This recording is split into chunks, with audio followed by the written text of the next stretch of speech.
year is 10,000 BC, the end of the last ice age, and mankind is on the brink of extinction.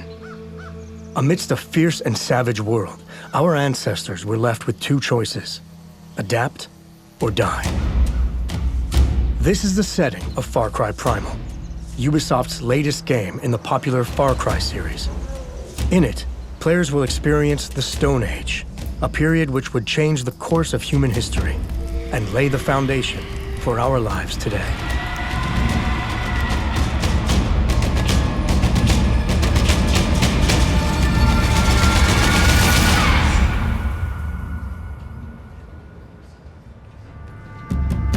We wanted to build a pure Far Cry, the original Far Cry. Almost something that was stripped of everything that was Far Cry and almost take it right down to its chassis. Primal is you at the dawn of man in a savage frontier, basically trying to figure out whether you can survive. I think at the heart why it clicked is because it's a very powerful idea, very simple, and as soon as you start to follow the thread of this idea, everything matches together. This is something we do at Ubisoft. We try to be as as realistic as possible. We create worlds, and for us, this comes first. So it's about making sure that we have a consistent universe that works within itself. So we do a lot of research. My job was to try to provide the team with experts. So we hired historians, linguists, anthropologists to make sure that we got as much data as possible on this setting so that we had it just right. With the help of anthropologists from Montreal's University of McGill, the development team decided to set Far Cry Primal during the Mesolithic period of the Stone Age, in what we know today as Eastern Europe's Carpathian mountain chain. As the Ice Age ended, this region became a verdant climate where life flourished, where tribes from Northern Europe, Western Europe, and Mesopotamia intersected as they migrated across the continent in search of resources. This made for an ideal setting for a Stone Age game. By taking the prehistoric age, and especially the Mesolithic era, we are right into the first frontier, the first time people were actually going to fight for land. Far Cry Primal takes place in a giant valley called Uros, and in it, players will encounter many different human tribes. Each of these tribes depicts an important branch of prehistoric humanity, and each carries their own culture and set of beliefs. The Wenja tribe is a tribe of, originally a tribe of hunter-gatherer. They were traveling throughout Europe, following the food all year long. But when they found Oros, which was full of life, they started to settle down. The Isila are the most advanced tribe. They have almost like 1,000 years of advance. They come from Mesopotamia. They already master irrigation and agriculture, and they are so advanced that they consider themselves above the other tribes. And they started to capture Wenja and Udam to do their labor. So in a sense, they're the first slavers. During their research, a third possibility emerged that fascinated Far Cry Primal's development team. Throughout history, there have been known anomalies in human development, groups that have evolved in total isolation for hundreds or even thousands of years. The Udam tribe is an exploration of this concept. The Udam tribe, in order to survive, started to resort to inbreeding. So now they're like a dying breed. They don't know what's going on with themselves, and they're looking for a cure, something that would save them. And they scavenge Oros to eat people that they think might be stronger than them and would provide them the cure.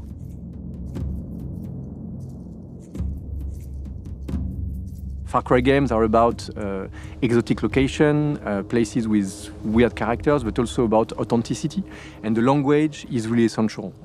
We wanted the characters to speak something that could have been spoken at the time, so we turned to experts that we found to help us recreate a language that has been dead for 12,000 years.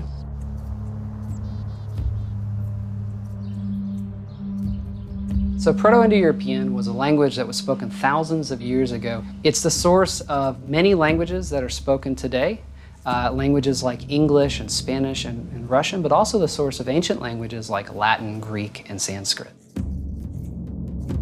There are a number of words that we can reconstruct or we know to have existed within Proto-Indo-European. So for example, the word for water was wurde, the word for brother was braucht. Now we figure this out by looking at what the languages that were actually written down, the languages that are spoken today, what do they say? So if you look at the word for brother, in English we say brother, in Latin they said frater. In Greek, there's a word that means a member of a secret society called prater. And in Sanskrit, they have bratard. And you can take all of these things back to something like brauchter. Sometimes we ran into problems where there weren't words that we can reconstruct for Proto-Indo-European. We know of about 20 different roots for the verb to shine, but we have no idea how they said yes. To figure this out, we had to think, well, how would you make up a yes, right? So what we thought was to have some sort of expression like, it is correct. In Proto-Indo-European, that would be something like, riktom hesti. Each of the 3 tribes in Cry Primal speak their own adapted form of the Proto-Indo-European language, which reflects their beliefs, societal structure, and level of awareness of the world around them. For Wenja, we wanted a language that Proto-Indo-European could have come from. So we looked at certain very ancient features of Proto-Indo-European, and we assumed them to be the baseline for not only the Wenja tribe, but also the Udam. Takar guasham, guasham ha, guarpati pachars, tuguama parshai. Aisha ul udami pan. The creative team views the Azila as a more advanced tribe, so we thought it would be a good idea to give them a more advanced stage of the language. Hisilachwe por he hiotst. Dod we hesti subnieti. Well, we know that there were certain sounds within Proto-Indo-European that are very difficult for English and French speakers to pronounce. We also knew that we needed a language that was easily learnable, right? So when an actor is performing in Wenja or performing in Azila, they're not just memorizing lines and just going with it. They're learning the meaning of every word, they're learning what the grammar of that sentence is, and they have to perform it as such. Getting the game's actors into character was a huge challenge, as our ancestors had none of the mannerisms that are a part of our modern body language. To tackle this challenge, movement coaches were consulted to deconstruct how early man moved and reacted. The movement coaches, we would start with a warm-up and rehearsal before the shoot. And that consisted of breathing. It consisted of walking, figuring out where your center was so you can drop your center. Modern man walks more upright. So we had to learn how to drop our center of gravity. We had to learn how to not do things that we normally do, like point at people and, just gestures you don't even think about. I convinced Footy, the director, I was like, please, please, please, can I do an immersion language class with the actors? Because I wanted them to really feel like they were speaking this, that they were living this experience. The first day, I came in and the actors didn't really know what they were going to do. They thought we were going to do some grammar or something like that. And I did a full immersion lesson. Machi, salwa urus d'agua. For me as the actor, it was a challenge because it was something that I'd never done before. I'd never acted in another language, and especially a language that is not known. And as a performer, you want to come in and just be able to, slay it and do your best work automatically. Just come in and go, bam, it's done, I couldn't do that with this. We had to learn the language. We had to learn how to move differently. I had them talking to each other, asking each other questions in Wenja. I had them introduce themselves as their character. And so they got to a point after our lessons where they would start yelling out things in Wenja. And it's been really amazing to see how the actors live and breathe these lines, they live and breathe this language. What's primal? How do we get back to our roots? The answers are surprising, complex, and fascinating to explore.